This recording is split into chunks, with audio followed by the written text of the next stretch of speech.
ಶಂಕರಾಚಾರ್ಯಮಧ್ಯಮಾಂ ಅಸ್ಮದಾಚಾರ್ಯಪರ್ಯಂತಾಂ ವಂದೇ ಗುರುಪರಂಪರಾಂ. ಶ್ರುತಿಸ್ಮೃತಿಪುರಾಣಾನಾಂ ಆಲಯಂ ಕರುಣಾಲಯಂ ನಮಾಮಿ ಭಗವತ್ಪಾದಶಂಕರಂ ಲೋಕಶಂಕರಂ. ಶಂಕರಂ ಶಂಕರಾಚಾರ್ಯಂ ಕೇಶವಂ ಬಾದರಾಯಣಂ ಸೂತ್ರಭಾಷ್ಯಕೃತೌ ವಂದೇ ಭಗವಂತೌ ಪುನಃ ಪುನಃ. ಈಶ್ವರೋ ಗುರುರಾತ್ಮೇತಿ ಮೂರ್ತಿಭೇದವಿಭಾಗಿನೇ ವ್ಯೋಮವದ್ವ್ಯಾಪ್ತದೇಹಾಯ ದಕ್ಷಿಣಾಮೂರ್ತಯೇ ನಮಃ. ದಕ್ಷಿಣಾಮೂರ್ತಯೇ ನಮಃ. ಹರಿ ಓಂ. ಇಷ್ಟು ಹೊತ್ತು ಶ್ರೀ ದಾಮೋದರ್ಜಿಯವರು ರಾಷ್ಟ್ರಭಕ್ತಿಯ ಕುರಿತಾಗಿ ಸವಿಸ್ತಾರವಾಗಿ, ಸುದೀರ್ಘವಾಗಿ, ಸ್ವಾರಸ್ಯಕರವಾಗಿ ವಿವರಣೆಯನ್ನು ನೀಡಿದರು. ಅವರೊಬ್ಬ ಸ್ವಯಂ ಸೇವಕ, ರಾಷ್ಟ್ರೀಯ ಸ್ವಯಂ ಸೇವಕ ಸಂಘ. ಸ್ವಯಂ ಸೇವಕ ಯಾವುದಕ್ಕೆ? ರಾಷ್ಟ್ರಕ್ಕೆ. ಪ್ರತಿಫಲ ಏನೂ ಅಪೇಕ್ಷಿಸದೆ ಈ ರಾಷ್ಟ್ರದ ಸೇವೆಯನ್ನು ಮಾಡುವ ವ್ಯಕ್ತಿಗೆ ಸ್ವಯಂ ಸೇವಕ ಅಂತ ಕರೀತಾರೆ. ಬಹಳ ಕಷ್ಟ. ಎಲ್ಲರೂ ಕೂಡ ಗತಿಯೇನು ಎನಗೆನುತ ಕೇಳುವರೆ ಎಲ್ಲರೂ, ಹಿತವೆಂತು ಜಗಕ್ಕೆಂದು ಕೇಳುವವರಾರು. ಮತಿಯ ವಿಶ್ವದಿ ಬೆರಸಿ ಜೀವಿತವ ವಿಸ್ತರಿಸೆ, ಪಥಮುಕ್ತಿಗಾಗಳೇ ಮಂಕುತಿಮ್ಮ. ಗತಿಯೇನು ಎನಗೆನುತ ಕೇಳುವರೆ ಎಲ್ಲರೂ. ಎಲ್ಲರೂ ಕೇಳೋದು ದೊಡ್ಡ ಮನೆ ಕಟ್ಟೋದು ಯಾವಾಗ, ದೊಡ್ಡ ಕಾರ್ ತೆಗೆದುಕೊಳ್ಳೋದು ಯಾವಾಗ, ನನ್ನ ಉದ್ಧಾರ ಆಗೋದು ಯಾವಾಗ ಅಂತ. ಹಿತವೆಂತು ಜಗಕ್ಕೆಂದು ಕೇಳುವವರಾರು. ಜಗಕ್ಕೆ ಒಳ್ಳೆ ಯಾವಾಗ ಆಗತ್ತೆ, ನಮ್ಮ ದೇಶ ವಿಶ್ವಗುರು ಯಾವಾಗ ಆಗತ್ತೆ ಅಂತ ಕೇಳುವವರು ಯಾರು? ಬಹಳ ಕಡಿಮೆ ಸಂಖ್ಯೆ.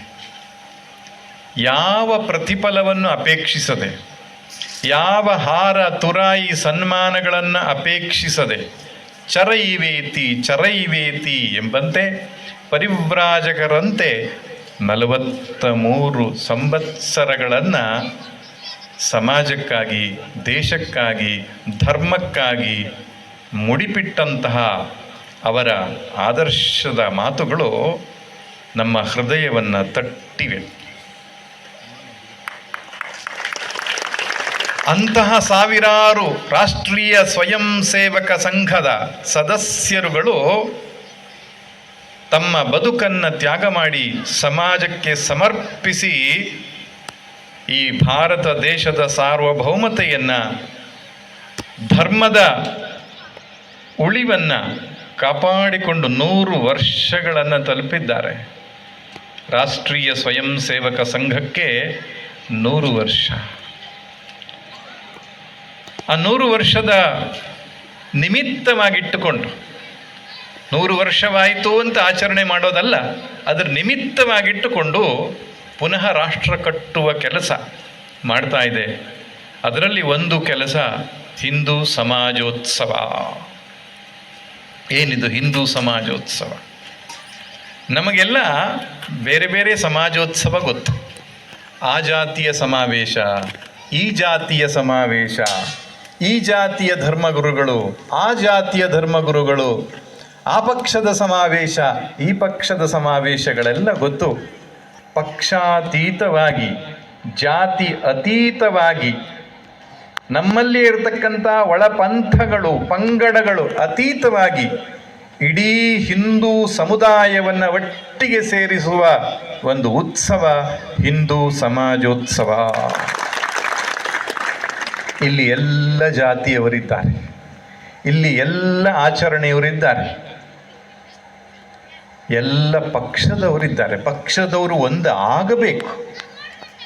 ಸಾಮಾನ್ಯವಾಗಿ ಹಿಂದೂ ಸಮಾಜೋತ್ಸವ RSSನಿಂದ ಪ್ರೇರಿತವಾಗಿ ನಡೀತಾ ಇದೆ ಎಂದಾಗ ಕೆಲವೊಬ್ಬರು ಇವು ನಮಗಲ್ಲ ಅಂತ ಯೋಚನೆ ಮಾಡಲಿಕ್ಕುಂಟು. ಹಾಗಲ್ಲ, ಪಕ್ಷಾತೀತವಾಗಿ ನಾವು ಯೋಚನೆ ಮಾಡಬೇಕಾಗಿದೆ. ನಮಗಿರುವುದು ಒಂದೇ ದೇಶ, ಭಾರತ ದೇಶ. ನೇಪಾಳ ಒಂದು ಕಾಲದಲ್ಲಿ ಹಿಂದೂ ರಾಷ್ಟ್ರವಾಗಿತ್ತು, ಈಗ ಅದನ್ನೂ ಕಿತ್ತುಕೊಂಡು ಬಿಟ್ಟಿದ್ದಾರೆ. ಯಾರೋ ಹಿರಿಯರೊಬ್ಬರು ಹೇಳ್ತಾ ಇದ್ರು, ಬೇರೆ ಪಂಥದವರಿಗೆ, ಬೇರೆ ಮತದವರಿಗೆ ಅನೇಕ ದೇಶಗಳಿವೆ, ನಮಗಿರೋದು ಒಂದೇ ದೇಶ.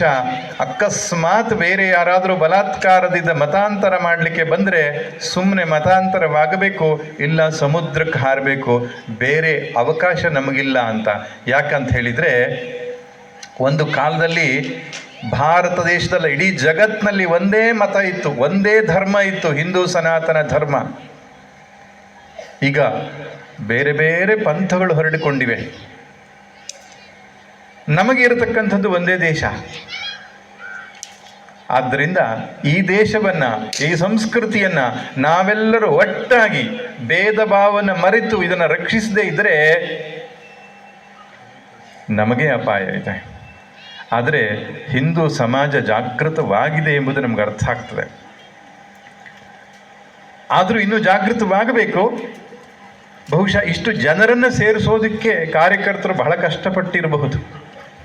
ಆದರೆ ಬೇರೆ ಮತಗಳಲ್ಲಿ ಒಂದು ಕರೆ ಕೊಟ್ಟರೆ ಸಾಕು ಸ್ವಾಮಿ.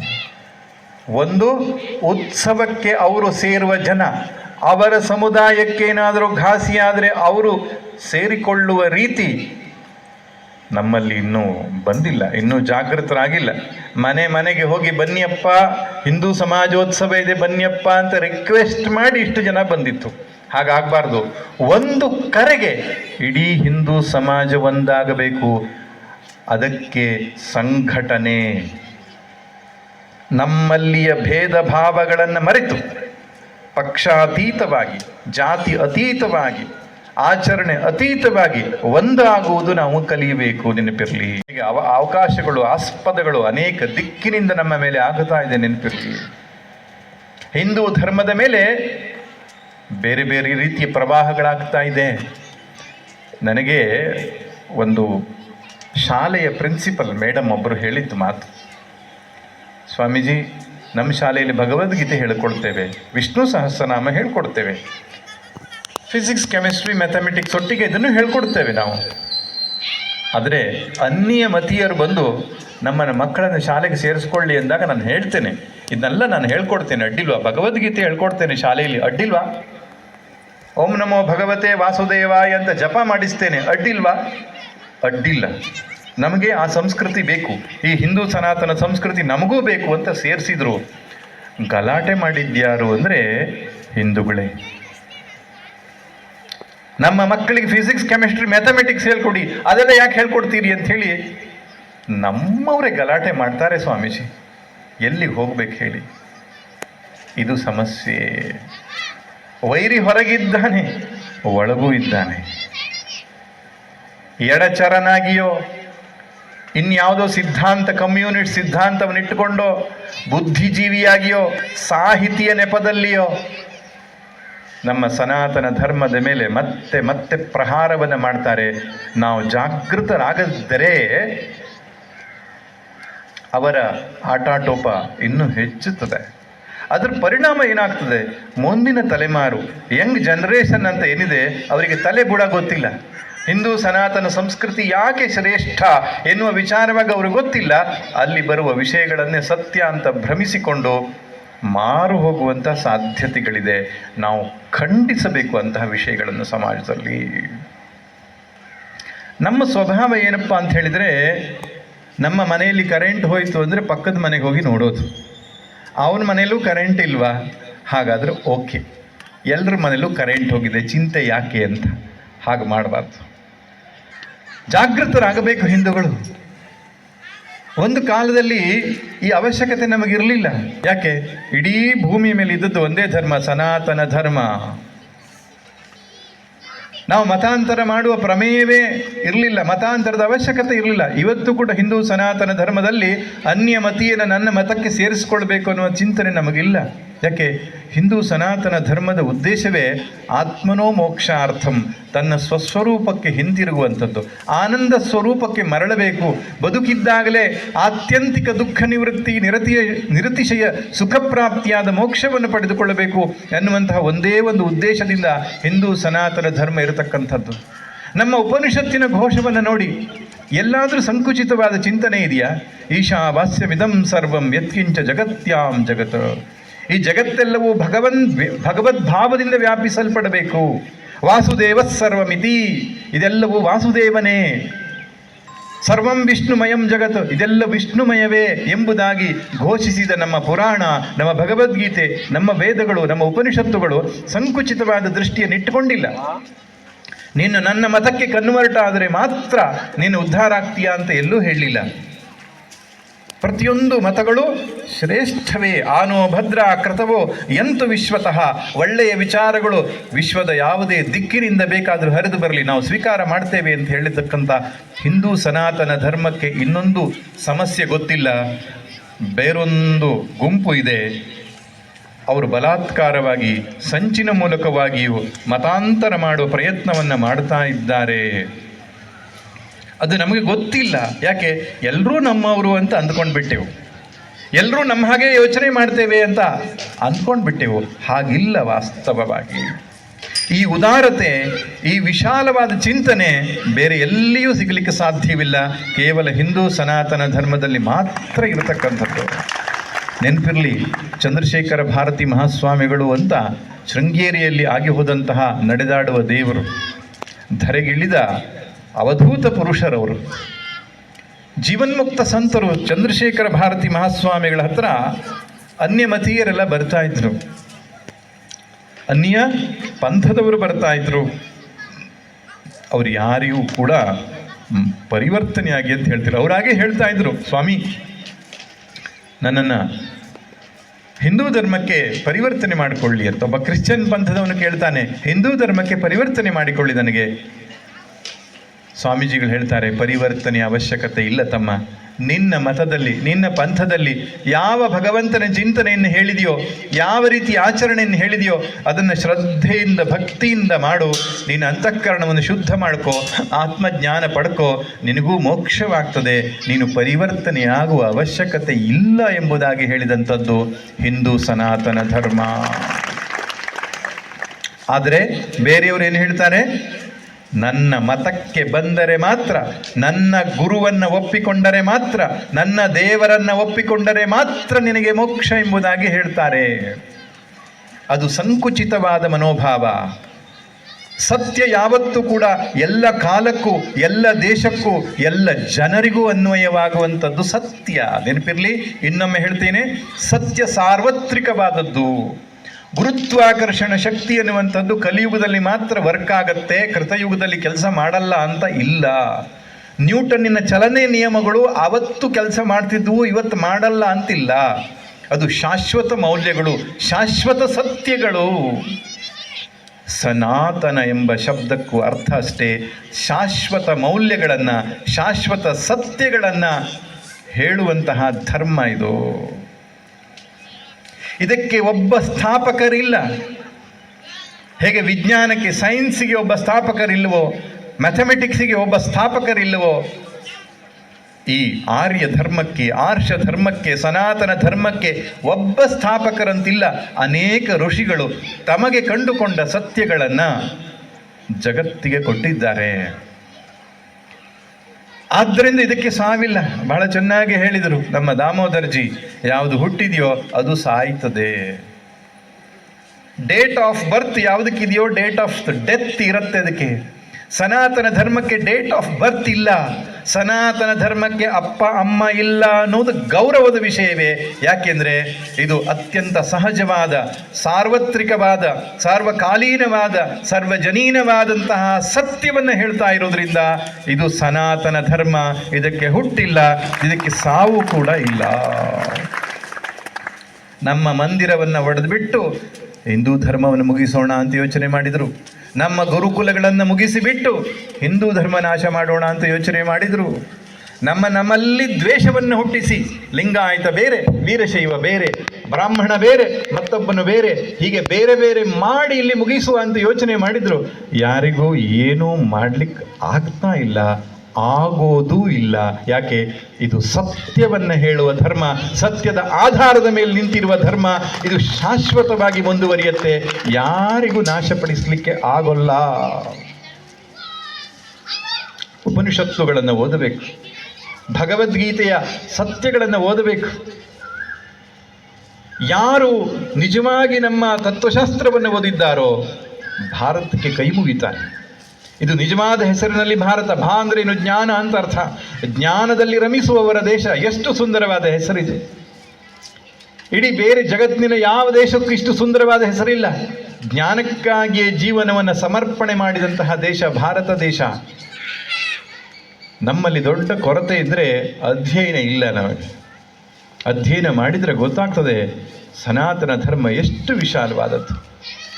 ನೋಡಿ, ಇಲ್ಲಿ ಕ್ರೈಸ್ತ ಮತ ಇದೆ, ಕ್ರೈಸ್ತ ಪಂಥ ಇದೆ, ಜೈನ ಪಂಥ ಇದೆ, ಬೌದ್ಧ ಪಂಥ ಇದೆ, ವೀರಶೈವ ಲಿಂಗಾಯತ ಅನ್ನುವಂಥದ್ದಿದೆ. ಹಿಂದೂಗಳಲ್ಲೇ ನಮ್ಮಲ್ಲಿಯೇ ವೈಷ್ಣವ ಅಂತ ಒಂದು ಪಂಥ ಇದೆ, ಶೈವ ಇದೆ, ಗಾಣಪತ್ಯ ಇದೆ ಅಲ್ವಾ? ಹೀಗೆ ಷಣ್ ಮತಗಳಿರಬಹುದು, ತದನಂತರ ಬಂದಂತಹ ಅನೇಕ ಫೇತ್ ಪಂಥಗಳಿರಬಹುದು. ಅವೆಲ್ಲವೂ ಒಟ್ಟಿಗೆ ಸೇರ್ಕೊಂಡು ಬದುಕಿದ್ದೇವೆ ನಾವು. ನಮ್ಮಲ್ಲೇನು ಭಿನ್ನ ಭಾವ ಇಲ್ಲ. ರಾಜಕೀಯದವರು ಭಿನ್ನ ಭಾವವನ್ನು ತರಬೇಕೆ ಹೊರತು ನಮ್ಮಲ್ಲಿ ಇಲ್ಲ. ನಾವೆಲ್ಲ ಒಂದು ಎನ್ನುವ ಭಾವನೆ ಇದೆ. ಯಾಕೆ? ಆ ಒಂದೇ ಸತ್ಯದ ಆಧಾರದ ಮೇಲೆ ನಮ್ಮೆಲ್ಲ ಚಿಂತನೆಗಳಿರೋದರಿಂದ. ಆದ್ದರಿಂದ ಸನಾತನ ಧರ್ಮಕ್ಕೆ ಇನ್ಯಾವುದೋ ಒಂದು ಹೊಸ ಪಂಥವನ್ನು ಸೇರಿಸಿಕೊಳ್ಳುವುದು ದೊಡ್ಡ ಕಷ್ಟ ಅಲ್ಲ. ನಮಗೆ APJ ಅಬ್ದುಲ್ ಕಲಾಂ ಅವರು ನಮಗಿಂತ ಬೇರೆ ಅಂತ ಅನಿಸೋದೇ ಇಲ್ಲ. ನಮಗೆ ಅರವಿಂದೋ ಅವರ ಶಿಷ್ಯೆಯಾದ ಶ್ರೀಮಾತೆ ನಮಗಿಂತ ಬೇರೆಯವರು ಅಂತ ಅನಿಸೋದೇ ಇಲ್ಲ. ಯಾಕೆ? ಯಾರು ಈ ಉದಾತ್ತ ಚಿಂತನೆಯನ್ನು ಒಪ್ಪಿಕೊಂಡು ಈ ಭಾರತ ದೇಶದ ಶ್ರೇಷ್ಠವಾದ ಸನಾತನ ಧರ್ಮವನ್ನು ಒಪ್ಪಿಕೊಂಡು ಬದುಕ್ತಾರೋ ಅವರೆಲ್ಲ ನಮ್ಮವರು ಎಂತಕ್ಕಂಥ ಭಾವನೆ ಇರ್ತದೆ. ಆದರೆ ಯಾರು ಈ ಭಾರತ ಭೂಮಿಗೆ ಗೌರವವನ್ನು ಕೊಡೋದಿಲ್ವೋ, ಭಾರತದ ಮಣ್ಣಿನಲ್ಲಿಯೇ ನೆಲೆಸಿ ಈ ಅನ್ನವನ್ನೇ ಊಟ ಮಾಡಿ ಈ ನೆಲಕ್ಕೆ ದ್ರೋಹವನ್ನು ಬಗೆತಾರೋ, ಎಲ್ಲರೂ ಆಚರಿಸುವ ಈ ಉದಾತ್ತ ಶ್ರೇಷ್ಠ ಚಿಂತನೆಗೆ ಧರ್ಮಕ್ಕೆ ತೊಂದರೆಯನ್ನು ಉಂಟು ಮಾಡ್ತಾರೋ, ನೆನಪಿರಲಿ, ಗಣೇಶೋತ್ಸವದ ಉತ್ಸವಗಳಲ್ಲಿ ಕಲ್ಲು ಬೇರೆ ಕಡೆಯಿಂದ ಬರುತ್ತೆ. ಬೇರೆಯವರ ಉತ್ಸವಗಳಲ್ಲಿ ಹಿಂದೂಗಳು ಯಾರೂ ಕಲ್ಲು ಹೊಡೆದ ಘಟನೆ ಇಲ್ಲ ಸ್ವಾಮಿ. ಜಗತ್ತಿನಲ್ಲಿ ಬೇರೆಯವರು ನಮ್ಮ ಮೇಲೆ ಆಕ್ರಮಣ ಮಾಡಿದ್ದಿದೆ. ಹಿಂದೂಗಳು ಎಲ್ಲಿಯೂ ಕೂಡ ಹೊರಗಡೆ ಹೋಗಿ ಆಕ್ರಮಣ ಮಾಡಿದ್ದಿಲ್ಲ. ಹಿಂದೂಗಳು ಪ್ರೇಮದ ಬೀಜವನ್ನು ಬಿತ್ತಿದರು, ಶಾಶ್ವತ ಸತ್ಯದ ಸಂದೇಶಗಳನ್ನು ತೆಗೆದುಕೊಂಡು ಹೋದರು. ಬುದ್ಧನ ಕಾಲದಲ್ಲಿ ಇರಬಹುದು, ಸ್ವಾಮಿ ವಿವೇಕಾನಂದರ ಕಾಲದಲ್ಲಿ ಇರಬಹುದು. ಜಗತ್ತಿಗೆ ಹಿಂದೂಗಳು ಕೊಟ್ಟಿದ್ದೇನು? ಶಾಂತಿಯನ್ನ, ಸತ್ಯವನ್ನ, ಉದಾತ್ತ ಚಿಂತನೆಯನ್ನ. ಆದರೆ ಬೇರೆಯವರು ಏನು ಮಾಡಿದರು? ಹಿಂದೂ ಧರ್ಮವನ್ನು ಮುಗಿಸುವುದು ಹೇಗೆ, ಹಿಂದೂ ಧರ್ಮಕ್ಕೆ ತೊಂದರೆ ಕೊಡುವುದು ಹೇಗೆ ಅಂತ ಯೋಚನೆ ಮಾಡಿದರು. ಅವರನ್ನು ನಾವು ಸ್ವೀಕಾರ ಮಾಡಲ್ಲ ಸ್ವಾಮಿ. ನಮಗೇನು ಬೇಕು? ಈ ಶಾಶ್ವತ ಸತ್ಯಗಳನ್ನು, ಶ್ರೇಷ್ಠವಾದ ಚಿಂತನೆಗಳನ್ನು ಗೌರವಿಸುತ್ತಾ ಭಾರತದ ನೆಲದ ಮೇಲೆ ರಾಷ್ಟ್ರಭಕ್ತಿಯನ್ನು ಹೊಂದಿರತಕ್ಕಂತಹ ಜನಾಂಗ ನಮ್ಮ ಜೊತೆಗೆ ಬೆರೆತು ಬಾಳಲಿಕ್ಕೆ ಆಗುತ್ತದೆ ಅಂತ. ಈ ಸಮಾವೇಶ ಯಾವುದೋ ಮತದ ಕುರಿತಾಗಿ ದ್ವೇಷವನ್ನು ಬಿತ್ತುವ ಕಾರ್ಯಕ್ರಮ ಅಲ್ಲ, ನಮ್ಮ ಸ್ವಾಭಿಮಾನವನ್ನು ನೆನಪಿಸಿಕೊಳ್ಳುವ ಕಾರ್ಯಕ್ರಮ. ನಾವು ಬೇರೆಯವರಿಗೆ ಕರೆ ಕೊಡ್ತೇವೆ ಇಷ್ಟೇ, ನೀವು ನಮ್ಮ ಜೊತೆಗೆ ಸೇರಿಕೊಳ್ಳಿ. ಪುರಾತನವಾದ ಈ ಸನಾತನ ಧರ್ಮ ನಿಮಗೂ ಒಳಿತನ್ನು ಮಾಡುತ್ತೆ, ನಿಮಗೂ ಶ್ರೇಯಸ್ಸನ್ನು ಕರುಣಿಸುತ್ತೆ. ಇದನ್ನು ಗೌರವಿಸುವುದನ್ನು ಕಲಿಯಿರಿ, ಇದನ್ನು ನಾಶಪಡಿಸುವುದಲ್ಲ, ಇದಕ್ಕೆ ಧಕ್ಕೆ ತರುವುದಲ್ಲ, ಇದರ ಜೊತೆಗೆ ಸೇರಿ ಬೆರೆತು ಬಾಳುವುದನ್ನು ಕಲಿಯಿರಿ. ಆಗ ಯಾರಿಗೂ ತೊಂದರೆ ಇಲ್ಲ, ಎಲ್ಲರಿಗೂ ಕ್ಷೇಮವೇ. ಅಂಥ ಉದಾತ್ತವಾದ ಚಿಂತನೆ ನಮ್ಮದು. ನೆನಪಿರಲಿ, 5 ಸಂಗತಿಗಳನ್ನು ನಾವು ಹಿಂದೂ ಧರ್ಮೀಯರು ನೆನಪಿಟ್ಟುಕೊಳ್ಬೇಕು. ಒಂದು, ಸಂಘಟನೆ. ನಾವು ಒಂದಾಗಬೇಕಿದೆ. ಯಾವ ಕಾರಣಕ್ಕೂ ನಮ್ಮಲ್ಲಿ ಭೇದ ಭಾವದ ಸಂಚು ರೂಪಿಸಿಕೊಳ್ಳಲಿಕ್ಕೆ ಅವಕಾಶವನ್ನು ಕೊಡಕೂಡದು. ಯಾರಾದರೂ ಹಿಂದೂ ಧರ್ಮಕ್ಕೆ ಅವಮಾನವನ್ನು ಮಾಡಿದರೆ, ದ್ವೇಷಿಸರೆ, ನಾವೆಲ್ಲ ಒಟ್ಟಾಗಿ ನಿಲ್ಲಬೇಕು. ಅಟ್ಲೀಸ್ಟ್ ನಮಗೆ ಒಂದು ಕೂಗು, ವಿರೋಧದ ಕೂಗಾದರೂ ಇರಬೇಕು. ಭಗವದ್ಗೀತೆ ಸುಡಲಿ ಅಂದ ಒಬ್ಬ. ಸನಾತನ ಧರ್ಮ ಕೊರೋನಾದ ಹಾಗೆ, ಬೇರೆ ರೋಗದ ಹಾಗೆ ಎಂಬುದಾಗಿ ಬೈದ. ಪ್ರತಿಭಟಿಸುವ, ಕನಿಷ್ಠ ಪಕ್ಷ ಆಂದೋಲನ ಮಾಡುವಂತಹ ಒಂದು ಮನೋಭಾವ ನಮ್ಮಲ್ಲಿ ಇರಬೇಕು. ಸಂಘಟನೆ ಅಂತ ಹೇಳ್ತಾರೆ. ಇಲ್ಲರಿ, ಹಿಂದೂ ಧರ್ಮದಲ್ಲಿ ಸಂಘಟನೆ ಆಗಲ್ಲ. ಯಾಕೆ? ಜಾತಿ ಇದೆ ಇಲ್ಲಿ ಅಂತ. ನೆನಪಿರಲಿ, ಇಲ್ಲಿ ಜಾತಿಗಳಿರಬಹುದು, ಆದರೆ ಸೂಕ್ಷ್ಮವಾಗಿ ಗಮನಿಸಿ ನೋಡಿ, ನಾವು ಜಾತಿಗೆ ಮಹತ್ವ ಕೊಡ್ತಾ ಇಲ್ಲ, ಮೌಲ್ಯಕ್ಕೆ ಮಹತ್ವ ಕೊಡ್ತಾ ಇದ್ದೇವೆ. ನಾರಾಯಣ ಗುರು ಎನ್ನುವಂಥವರು ಕೇರಳದಲ್ಲಿ ಆಗಿ ಹೋದಂತಹ ದೊಡ್ಡ ಸಂತರು. ಅಮೃತಾನಂದಮಯಿ ಮಾತಾಜಿ, ಆಕೆ ಬೆಸ್ತ ಕುಟುಂಬದಿಂದ ಬಂದವಳು. ಆಕೆಯ ಉದಾತ್ತವಾದಂತಹ ಚಿಂತನೆಯನ್ನು ನಾವು ಆಲಿಸ್ತಾ ಇಲ್ವೇ? ಆಕೆಯನ್ನು ಜಗನ್ಮಾತೆ ಅಂತ ನಾವು ಪೂಜಿಸ್ತಾ ಇಲ್ವೇ? ಸನಾತನ ಧರ್ಮ ಸಂದೇಶವನ್ನು ಜಗತ್ತಿಗೆ ಸಾರಿದಂಥ ಸ್ವಾಮಿ ವಿವೇಕಾನಂದರು ಕಾಯಸ್ಥ ಕ್ಷತ್ರಿಯ ವಂಶದವರು. ಭಗವದ್ಗೀತೆಯನ್ನು ಜಗತ್ತಿಗೆ ಸಾರಿದ ಸ್ವಾಮಿ ಚಿನ್ಮಯಾನಂದರು ಕ್ಷತ್ರಿಯ ವಂಶ, ನಾಯರ್ ಕುಟುಂಬದವರವರು. ಕನಕದಾಸರು ಅವರೇನು ತಥಾಕಥಿತವಾದ ಉಚ್ಚ ಕುಟುಂಬದವರಲ್ಲ. ಅವರನ್ನು ನಾವು ಗೌರವಿಸೋದಿಲ್ವೇ? ಶಬರಿಯನ್ನು ಗೌರವಿಸೋದಿಲ್ವೇ? ಮಹಾಭಾರತದಲ್ಲಿ ಒಬ್ಬ ಬೆಸ್ತ, ಅವನ ಉಪದೇಶವನ್ನು ಕೊಟ್ಟ ಧರ್ಮವ್ಯಾಧ ಅಂತ ಅವನನ್ನು ಶ್ರೇಷ್ಠ ಎಂಬುದಾಗಿ ಭಾವಿಸೋದಿಲ್ವೇ? ಶ್ರೀಕೃಷ್ಣನೇನು ಬ್ರಾಹ್ಮಣನೇ, ರಾಮನೇನು ಬ್ರಾಹ್ಮಣನೇ ಲೆಕ್ಕ ಮಾಡ್ತಾ ಹೋದರೆ ಯಾವ ಜಾತಿಗೂ ಕೂಡ ನಾವು ಉಚ್ಚ ಕನಿಷ್ಠ ಅಂತ ಹೇಳ್ತಾ ಇಲ್ಲ, ಅಲ್ಲಿರುವ ಮೌಲ್ಯವನ್ನು ಗೌರವಿಸ್ತಾ ಇದ್ದೇವೆ. ರೈದಾಸ ಅಂತ ಒಬ್ಬ ಇದ್ದ, ದೊಡ್ಡ ಸಂತ. ಮೀರಾಬಾಯಿಗೆ ಮಾರ್ಗದರ್ಶನ ಮಾಡಿದಂತಹ ರೈದಾಸ್ ತುಳಸಿದಾಸರ ಸಮಕಾಲೀನವರು.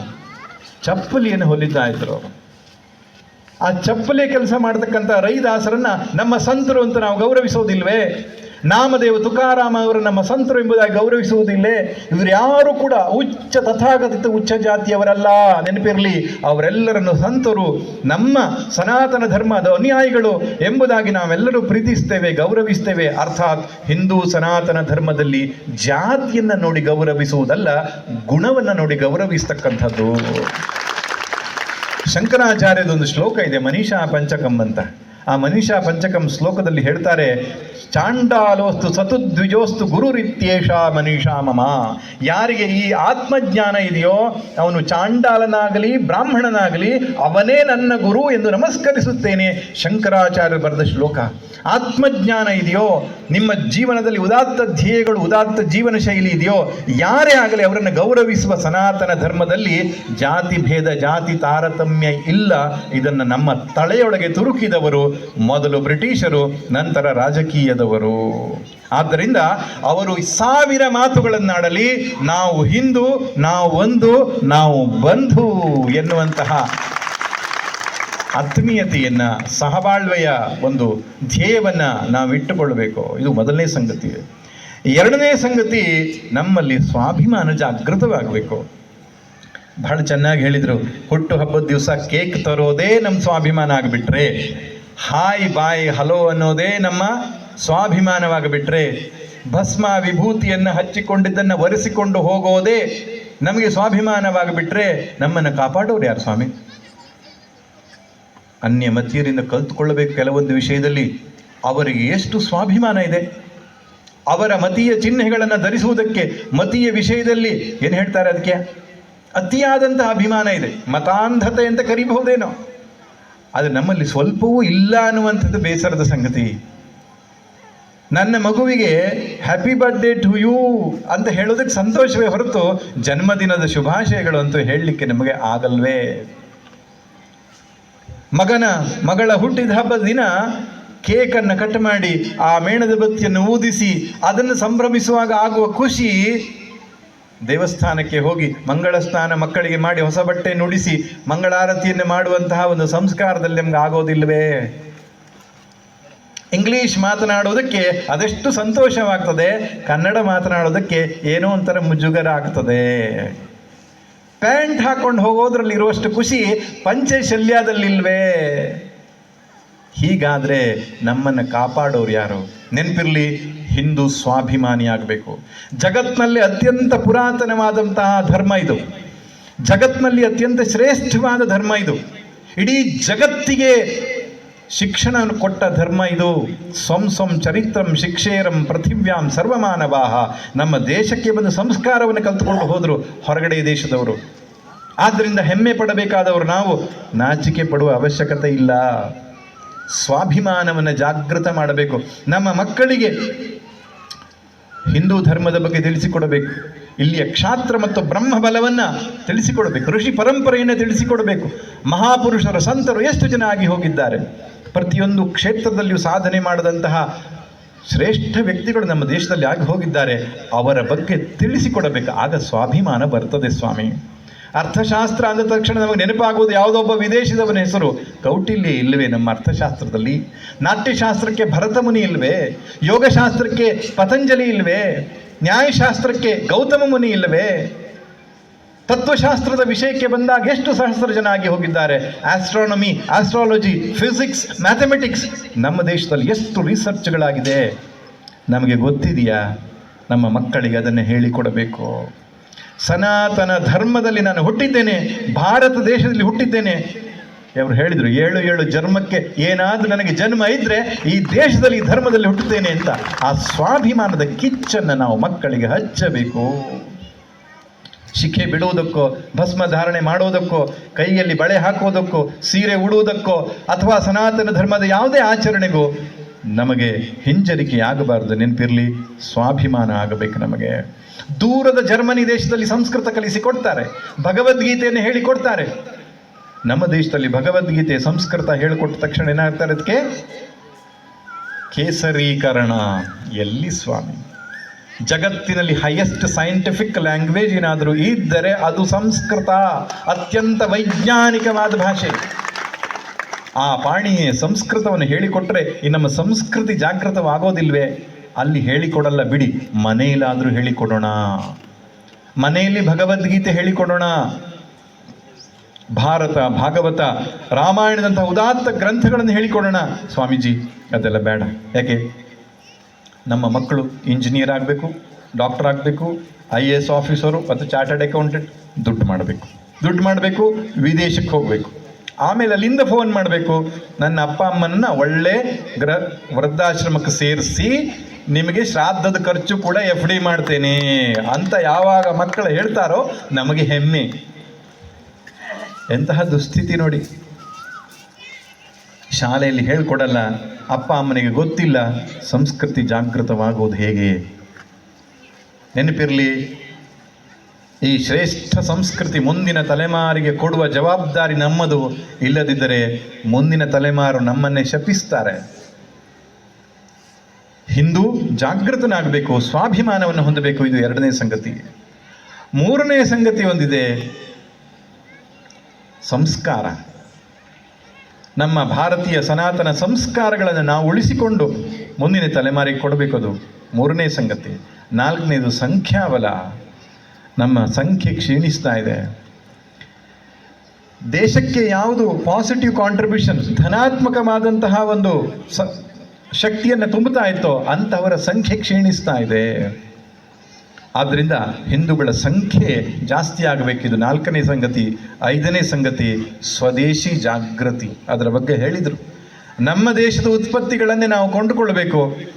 ನಮ್ಮ ಹಣ ಧರ್ಮದ್ವೇಷಕ್ಕಾಗಿ, ದೇಶದ ಭಂಗಕ್ಕಾಗಿ ಉಪಯೋಗವಾದರೆ ನಾವು ಅದನ್ನು ಸರ್ವಥಾ ಬಹಿಷ್ಕಾರ ಹಾಕಬೇಕು. ಎಷ್ಟರ ಮಟ್ಟಿಗೆ ಅಂದರೆ, ನಾವು ಕೊಡುವ ಹುಂಡಿಯ ಹಣವೇನಾದರೂ ನಮ್ಮ ಹಿಂದೂ ಸನಾತನ ಧರ್ಮಕ್ಕೆ ಧಕ್ಕೆ ತರುವುದಿದ್ದರೆ ಅಲ್ಲಿಂದಲೂ ನಾವು ದೂರ ಉಳಿಯೋಣ. ನಾವು ವ್ಯಾಪಾರ ವ್ಯವಹಾರ ಮಾಡುವ ಹಣ ಅಕಸ್ಮಾತ್ ದುರ್ಬಳಕೆಯಾಗುವುದಾದರೆ, ದೇಶದ್ರೋಹದ ಕೆಲಸಕ್ಕೆ, ಧರ್ಮದ್ರೋಹದ ಕೆಲಸಕ್ಕೆ ಬಳಕೆಯಾಗುವುದಾದರೆ ಒಂದು ಎಚ್ಚರಿಕೆಯನ್ನು ವಹಿಸೋಣ. ಆ ವಿಷಯದಲ್ಲಿ ನಾವು ಯಾವುದೇ ವ್ಯವಹಾರ ಮಾಡೋದಿದ್ರೂ ನಮ್ಮ ದೇಶಕ್ಕೆ ಸಹಾಯವಾಗಬೇಕು. ಅಂತಹ ದೇಶ ಭಕ್ತಿಯನ್ನು ಮನಸ್ಸಿನಲ್ಲಿಟ್ಟುಕೊಂಡು ಈ ಸನಾತನ ಧರ್ಮದ ರಕ್ಷಣೆ ನಮ್ಮೆಲ್ಲರ ಜವಾಬ್ದಾರಿ ಎಂಬುದನ್ನು ಮನಸ್ಸಲ್ಲಿಟ್ಟುಕೊಂಡು ನಾವು ಬದುಕನ್ನು ನಡೆಸೋಣ. ಅದ್ಭುತವಾದಂತಹ ಈ ಹಿಂದೂ ಸಮಾಜೋತ್ಸವ ಮತ್ತೆ ಮತ್ತೆ ನಡೆಯಬೇಕು. ಹಳ್ಳಿಗಳಲ್ಲಿ ನಡೆಯಬೇಕು, ಗಲ್ಲಿಗಳಲ್ಲೇ ನಡೆಯಬೇಕು. ನೆನಪಿರಲಿ, ಇವತ್ತೇನೋ ಉತ್ಸವ ಆಯಿತು, ನಾಳೆ ಮರೆತು ಹೋಗಿಬಿಡ್ತದೆ. ಖರ್ವಾದಲ್ಲಿ, ಮಂಡಲದಲ್ಲಿ ಬಹಳ ಚೆನ್ನಾಗಿ ಮಾಡಿದರು, ಬಹಳ ಮಾತನ್ನೆಲ್ಲ ಆಡಿದರು, ಎಲ್ಲ ಕೇಳಿಸ್ಕೊಂಡೆವು. ಮತ್ತೆ ಮರೆತು ಹೋಗ್ತದೆ ನಮಗೆ. ಇದು ಮರೆತು ಹೋಗಬಾರದು ಅಂದ್ರೇನು, ಮತ್ತೆ ಮತ್ತೆ ನಮ್ಮ ಸನಾತನ ಧರ್ಮ ಗ್ರಂಥಗಳ ಚಿಂತನೆ ನಮ್ಮ ಕಿವಿಯ ಮೇಲೆ ಬೀಳಬೇಕು. ಭಾಗವತದ ಪ್ರವಚನಗಳನ್ನು ಕೇಳಬೇಕು, ಭಗವದ್ಗೀತೆಯ ಪ್ರವಚನಗಳನ್ನು ಕೇಳಬೇಕು. ಅಷ್ಟೇ ಅಲ್ಲ, ನಮ್ಮ ಮಕ್ಕಳಿಗೆ ಈ ಸಂಸ್ಕೃತಿಯನ್ನು ಕಲಿಸಿಕೊಡಬೇಕು. ಅಲ್ಲಲ್ಲಿ ಮಕ್ಕಳಿಗೆ ಸಂಸ್ಕಾರವನ್ನು ಕೊಡುವ ಕೇಂದ್ರಗಳಾಗಬೇಕು. ಈಗ ಬೇಸಿಗೆ ರಜೆ ಬರ್ತಾ ಇದೆಯಲ್ಲ, ಆ ಬೇಸಿಗೆ ರಜೆಯಲ್ಲಿ ಶಿಬಿರಗಳನ್ನು ಮಾಡಿ. ನಿಮ್ಮ ಊರುಗಳಲ್ಲಿ ಮಕ್ಕಳಿಗೆ ಬೇಸಿಗೆ ಶಿಬಿರಗಳನ್ನು ಮಾಡಿ. ಸ್ವಿಮ್ಮಿಂಗ್ ಶಿಬಿರಗಳು, ಆ ಶಿಬಿರ ಅದು ಬೇಡ. ಭಗವದ್ಗೀತೆ ಹೇಳಿಕೊಡಿ, ಭಜನೆ ಹೇಳಿಕೊಡಿ, ಸ್ತೋತ್ರಗಳನ್ನು ಹೇಳಿಕೊಡಿ, ನಮ್ಮ ಕಥೆಗಳನ್ನು, ರಾಮಾಯಣ ಮಹಾಭಾರತದ ಕಥೆಗಳನ್ನು ಹೇಳಿಕೊಡಿ. ಉತ್ತಮ ವ್ಯಕ್ತಿತ್ವವನ್ನು ನಿರ್ಮಾಣ ಮಾಡುವ ಬೇಸಿಗೆ ಶಿಬಿರಗಳನ್ನು ಮಾಡಿ, ಪ್ರತಿ ಭಾನುವಾರವೂ ಸಾಧ್ಯವಾದರೆ ಮಕ್ಕಳಿಗೆ ತರಗತಿಗಳನ್ನು ಮಾಡುವಂತಹ ಕೇಂದ್ರಗಳನ್ನು ತೆರಲಿಕ್ಕೆ ಪ್ರಯತ್ನ ಮಾಡಿ. ನಾವು ಮಾಡಬೇಕು. ಹಾಗೆ ಯೋಚನೆಯನ್ನು ಮಾಡದೇ ಇದ್ದರೆ ಸಮಾಜ ಸದೃಢವಾಗಲ್ಲ. ಆದ್ದರಿಂದ ಈಗ ಕಾರ್ಯಕ್ರಮ ಮುಗಿದು ಮನೆಗೆ ಹೋಗಿ ಮರೆತು ಬಿಡುವುದಲ್ಲ, ಇದನ್ನು ಜಾಜ್ವಲ್ಯಮಾನವಾಗಿ ಜಾಗೃತವಾಗಿ ಇಡುವುದಕ್ಕೆ ನಾವೇನು ಮಾಡಲಿಕ್ಕೆ ಸಾಧ್ಯ ಅಂತ ನಿಮ್ಮ ಊರುಗಳಲ್ಲಿ ಸೇರಿಕೊಂಡು, ಹಿರಿಯರೆಲ್ಲ ಸೇರಿಕೊಂಡು ಯೋಚನೆ ಮಾಡಿ. ನಾವು ಹಿಂದೂ ಧರ್ಮವನ್ನು ರಕ್ಷಿಸಬೇಕಾಗಿದೆ, ಜಗತ್ತಿನ ಒಳಿತಿಗಾಗಿ ಅಷ್ಟೇ. ಹಿಂದೂ ಧರ್ಮ ರಕ್ಷಿಸಲ್ಪಟ್ಟರೆ ಜಗತ್ತಿಗೆ ಹಿತವಾಗತ್ತೆ. ಯಾಕೆ? ಸರ್ವೇ ಭವಂತು ಸುಖಿನಃ ಸರ್ವೇ ಸಂತು ನಿರಾಮಯಾಃ ಅಂತ ಪ್ರಾರ್ಥನೆ ಮಾಡಿಕೊಳ್ಳುವ ಧರ್ಮ ಇದು ಒಂದೇ ಆಗಿದೆ. ಆದ್ದರಿಂದ ಇಷ್ಟು ಹೊತ್ತಿನ ಕಾಲ, ಸುದೀರ್ಘ ಕಾಲ ತಾವು ಕೂತ್ಕೊಂಡು ಕೇಳಿದ್ರಿ ಪೇಷನ್ಸಿಂದ, ತಾಳ್ಮೆಯಿಂದ. ಆದ್ದರಿಂದ ಖರ್ವಾ ಮಂಡಲದವರ ಈ ತಾಳ್ಮೆಗೆ ಭಗವಂತನು ಅನುಗ್ರಹಿಸಲಿ. ಕಣ್ಣಿಗೆ ಕಾಣದ ಅನೇಕ ಕೈಗಳು ಇಲ್ಲಿ ಪತಾಕೆಗಳನ್ನು ಕಟ್ಟಿವೆ, ಈ ವ್ಯವಸ್ಥೆಯನ್ನು ಆಯೋಜಿಸಿವೆ. ಯಾರೂ ಕೂಡ ಮುಂದಕ್ಕೆ ಬರುತ್ತಿಲ್ಲ. ದೇವರ ಸೇವೆ, ದೇಶ ಸೇವೆ ಎನ್ನುವ ರೀತಿಯಲ್ಲಿ ಮಾಡ್ತಾ ಇದ್ದಾರೆ. ಅವರೆಲ್ಲರಿಗೂ ಭಗವಂತನು ಮಂಗಳವನ್ನು ಉಂಟು ಮಾಡಲಿ ಅಂತ ಹೇಳ್ತಾ, ಅತ್ಯಂತ ಸಂತೋಷವಾಯಿತು. ಸುಂದರವಾದಂತಹ ಕಾರ್ಯಕ್ರಮ. ಇಂತಹ ಕಾರ್ಯಕ್ರಮಗಳು ಮತ್ತೆ ಮತ್ತೆ ನಡೆಯಲಿ ಅಂತ ಭಗವಂತನಲ್ಲಿ ಬೇಡಿಕೊಂಡು ನನ್ನ ಮಾತನ್ನು ಮುಗಿಸ್ತೇನೆ. ಸರ್ವೇ ಭವಂತು ಸುಖಿನಃ ಸರ್ವೇ ಸಂತು ನಿರಾಮಯಾಃ ಸರ್ವೇ ಭದ್ರಾಣಿ ಪಶ್ಯಂತು ಮಾ ಕಶ್ಚಿತ್ ದುಃಖ ಭಾಗ್ ಭವೇತ್. ಓಂ